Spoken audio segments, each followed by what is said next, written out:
নমস্কাৰ মই এপলিনা টাইমলৈ স্বাগতম জনাইছো আৰু এই মুহূৰ্তত এটা বিশেষ খবৰ লৈ আহিছো ৰাষ্ট্ৰীয় ঘাইপথত যিসমূহ ফলমূলৰ বাহন গৈ আছে সেই ফলমূলৰ বাহনত কেৱল ফলমূলেই নিয়ে নেকি নহয় আপুনি দেখিলে খবৰ আপুনি এই খবৰ শুনিলে হতবাক হ'ব কাৰণ ফলমূলৰ যিখন বাহন আছে সেই ফলমূল কঢ়িয়াই নিয়া বাহনখনত ভয়ংকৰ এখন বেহা চলাই গৈছে একাংশ চোৰাং বেপাৰীয়ে আৰক্ষীৰ তালাচীত পোহৰলৈ আহিছে এই ভয়ংকৰ ঘটনা মাষ্টাৰমাইণ্ড গাজীপুৰ ৰহমানক ইতিমধ্যে আৰক্ষীয়ে আটক কৰিছে লৈছে এইবোৰ টাইম এইট বিগ ব্ৰেকিং কিদৰে গাজপুৰে সংঘটিত কৰি আহিছিল এই কাণ্ড দীৰ্ঘদিন ধৰি ফলমূল কঢ়িওৱা বাহনত ভয়ংকৰ কাণ্ড চোৰাং বেপাৰীয়ে ভয়ংকৰ কাণ্ড সংঘটিত কৰিছে আৰক্ষীৰ চকুত ধুলি দি তালাচী কৰা আৰক্ষীৰ চকুত ধুলি দিয়ে চোৰাং বেপাৰ গাজীপুৰৰ আচৰিত কৌশলেৰে সৰবৰাহ কৰে চোৰাং গৰু চৰকাৰ প্ৰশাসনক বৃদ্ধাংগুষ্ট প্ৰদৰ্শন এয়া চোৰাং বেপাৰীৰ আমৰ কাৰ্টুনৰ তলত কেবিন সাজি সৰবৰাহ কৰে গৰু হৰভোগ আৰক্ষীয়ে অভিযান চলাই আটক কৰিছে দুৰ্ধৰ্ষ সৰবৰাহকাৰীক দুৰ্ধৰ্ষ সৰবৰাহকাৰী এতিয়া আৰক্ষীৰ জালত পৰিছে মাষ্টাৰমাইণ্ড গাজীপুৰ ৰহমানক ইতিমধ্যে আটক কৰিছে আৰক্ষীয়ে মাষ্টাৰমাইণ্ড গাজীপুৰ ৰহমানে দীৰ্ঘদিন ধৰি সংঘটিত কৰি আহিছিল এই কাণ্ড ৩১ নম্বৰ ৰাষ্ট্ৰীয় ঘাইপথত অভিযান চলাই আৰক্ষীয়ে জব্দ কৰিছে চোৰাং গৰু পশ্চিমবংগৰ আলিপুৰদুৱাৰৰ পৰা সৰবৰাহ কৰিছিল চোৰাং গৰু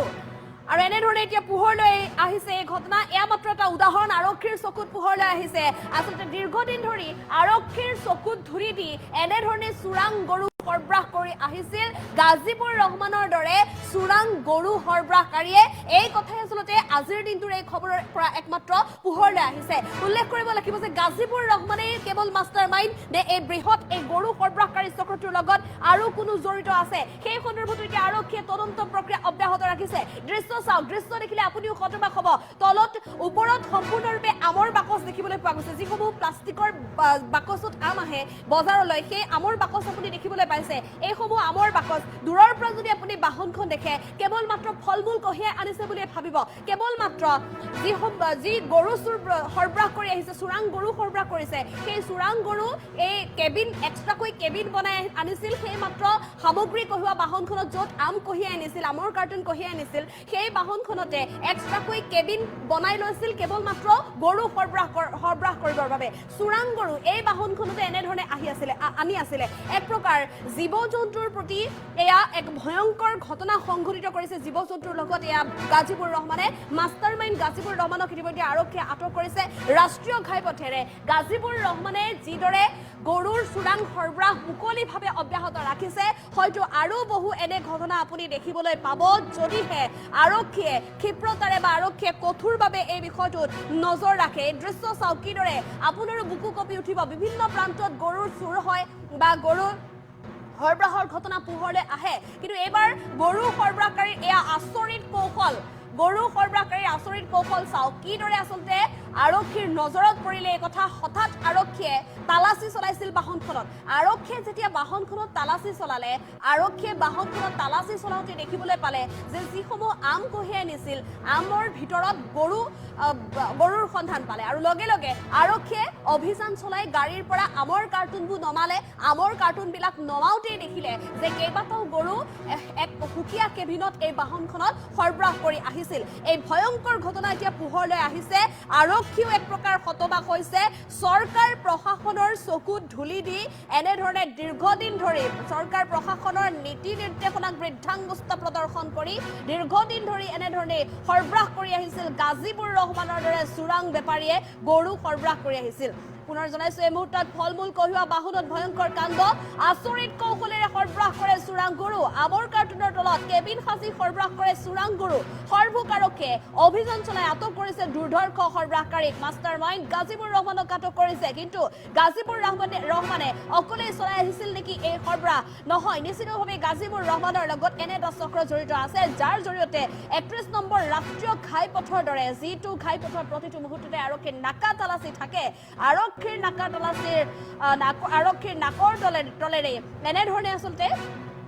সৰবৰাহ কৰি আহিছিল চোৰাং গৰু আজিৰ দিনটোত আৰক্ষীৰ তালাচীত পোহৰলৈ আহিছে এই সৰবৰাহৰ ঘটনা পশ্চিমবংগৰ আলিপুৰদুৱাৰৰ পৰা সৰবৰাহ কৰিছিল এই চোৰাং গৰু আৰু এফালে এই ঘটনা সংঘটিত হোৱাৰ পিছতে আৰক্ষীকে ধৰি স্থানীয় লোকসকলে ইতিমধ্যে দাবী উত্থাপন কৰিছে প্ৰশাসনে এই সন্দৰ্ভত এক কঠোৰ ব্যৱস্থা গ্ৰহণ কৰাৰ দাবী উত্থাপন কৰিছে যিহেতু চৰকাৰৰ তৰফৰ পৰা প্ৰশাসনৰ তৰফৰ পৰা ইতিমধ্যে গৰু সৰবৰাহৰ ক্ষেত্ৰত নিষেধাজ্ঞা জাৰি কৰা হৈছে তাৰ পিছতো কিন্তু চৰকাৰক বৃদ্ধাংগুষ্ট প্ৰদৰ্শন কৰি এনেধৰণে নিষিদ্ধ এক বেহা চলাই আহিছিল চোৰাং গৰু সৰবৰাহৰ দৰে এখন বেপাৰ চলাই আহিছিল গাজীবুৰ ৰহমানৰ দৰে চোৰাং বেপাৰীয়ে শীঘ্ৰেই গাজীবুৰ ৰহমানৰ সৈতে আন কোন চক্ৰ জড়িত হৈ আছে শীঘ্ৰেই সেই মূল ঘাটি উৎখাত কৰাৰ বাবে দাবী উত্থাপন কৰিছে এতিয়া স্থানীয় লোকে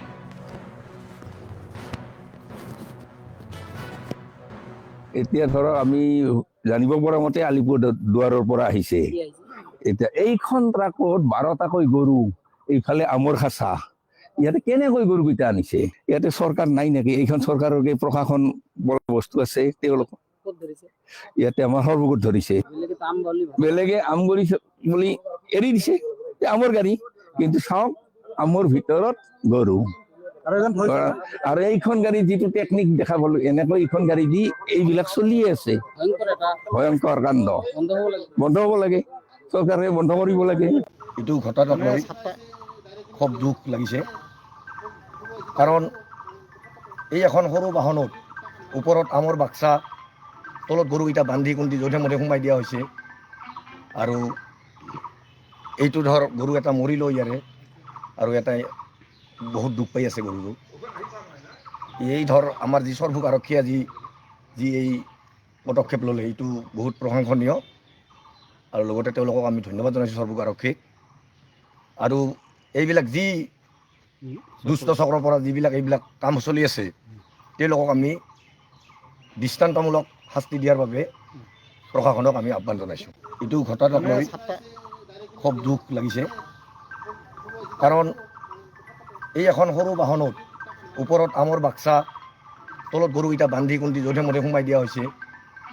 আৰু এইটো ধৰ গৰু এটা মৰিলেও ইয়াৰে আৰু এটাই বহুত দুখ পাই আছে গৰুটো এই ধৰ আমাৰ যি সৰভোগ আৰক্ষীয়ে যি এই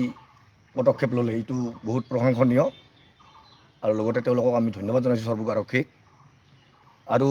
এইবিলাক যি দুষ্ট চক্ৰৰ পৰা যিবিলাক এইবিলাক কাম চলি আছে তেওঁলোকক আমি দৃষ্টান্তমূলক শাস্তি দিয়াৰ বাবে প্ৰশাসনক আমি আহ্বান জনাইছোঁ এইটো ঘটনাক লৈ খুব দুখ লাগিছে কাৰণ এই এখন সৰু বাহনত ওপৰত আমৰ বাক্সা তলত গৰুকেইটা বান্ধি কুন্ধি যধে মধে সোমাই দিয়া হৈছে আৰু